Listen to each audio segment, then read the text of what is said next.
In this video, we're going to be looking at Ausar Thompson and how he's able to score on the court. Now, he is, in my opinion, one of the better scorers in this year's draft. Obviously, there's Victor Wembanyama, Scoot Henderson, but he is actually, in my opinion, a very crafty finisher, and some people just don't see it. So let's get down, let's check him out. If you want to become a better shooter in basketball, make sure to go check out my hardest basketball shooting workout down in the description below. Okay, so in this video, what we see is his spin move, and then he's able to finish right at the rim around two defenders. To be able to do this at this level is actually quite impressive. Yes, and he did make that basket too. So when he makes this spin, he takes one more dribble right there, which allows him to go left-right. When he makes that spin, he noticed that this player was coming over and defending that spin move. Yes, he could have passed out to this corner, but there was a guy there who was somewhat in the way of that pass. Potentially, he could have picked that pass off. So, if you have a gap between two players, you should take it if you're close to the rim. This is not always about trying to feed a three-point shooter out in the corner.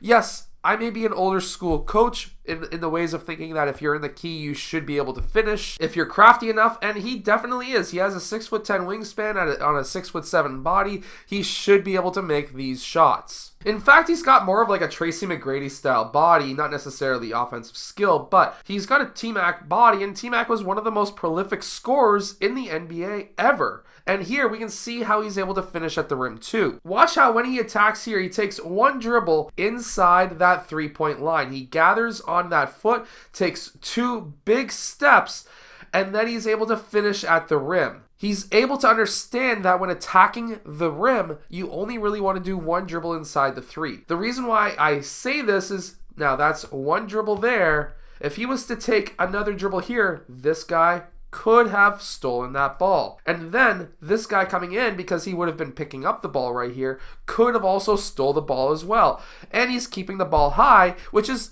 even harder to steal the ball from him. This is why you only want to take one dribble inside the three-point line so that you can keep that ball high, and it's extremely hard to be able to steal. And if you keep the ball high, the referees are going to be able to see that foul call. Also, when he attacks on this drive, he's getting his shoulders lower than his defenders, which gives him the angle, or at least the leverage, to be able to get that defender out of his way, in which case he basically did. He's also using his off arm here, the elbow, to be able to clear off the defender's arms as well. So there's a lot of things that he's doing really well, but the best thing is he kept the ball high, and he's taking very long steps with only one dribble inside the three. So many kids these days don't learn the jump stop, and this is why you should. So this is just a quick, right here, quick cross jab towards this side that creates a top foot, and now Ausar Thompson's able to attack that basket. When he does, he takes one dribble, technically gathers on the right, which allows him to do that jump stop right here.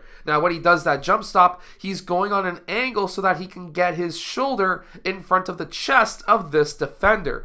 This gives him the angle to the basket, and that allows him to finish at the rim. Now in my opinion, I would have went up straight up with this shot with my elbows first, so that now I can get that and one, but I understand the fact that he's got a really long wingspan and he's able to finish with the reverse. The reverse is, of course, the preferred option in this case. I just like trying to take players' arms off who are trying to block my shot. Here, he's able to do a quick attack here just by simply lowering his shoulders and clearing out the arms with his off arm. This allows him to have the angle, or at least the lane to the basket, and he's able to finish at the rim, or at least get the foul. I actually think that he's a pretty good shooter as well. So what we have here, and the form's not that bad. So he puts his right foot down last, which is okay because he's a right-handed shooter, and then he's able to extend up all in one motion into his shot. Now when he does this, his feet go forward. When he jumps, his shoulders go slightly back,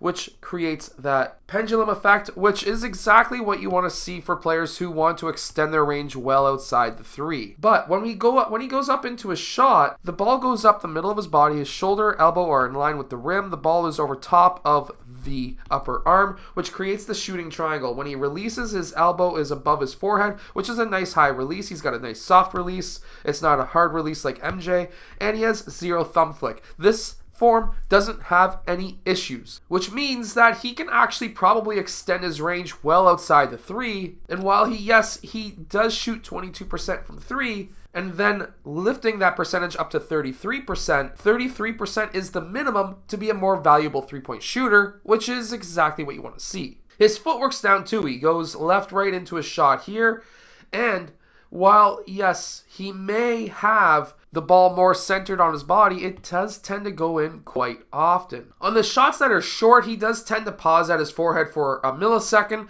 which is very easy to fix. So the shot still goes in, but it does hit the front of the rim. So what am I getting to here? Well, Ausar Thompson is a fantastic player. He's able to finish around the rim. Yes, he does make some not that great of decisions sometimes when he attacks the rim, but he's still able to finish, which means that, in my opinion, he's going to be a very crafty defender in the future, a crafty offensive player and a crafty finisher in the future in the NBA, but also he's going to be a very good shooter. He doesn't have any major hitches in his shooting form, so this Ausar Thompson could be a fantastic player. I think that everyone's saying that he's a number 4 player in the draft. I think that he should be number 3, but that's my own personal opinion. Anyways, I hope that you've enjoyed today's video. Hit that like button, subscribe. Make sure to go check out the hardest basketball shooting workout down in the description below, and I'll see you guys again next time.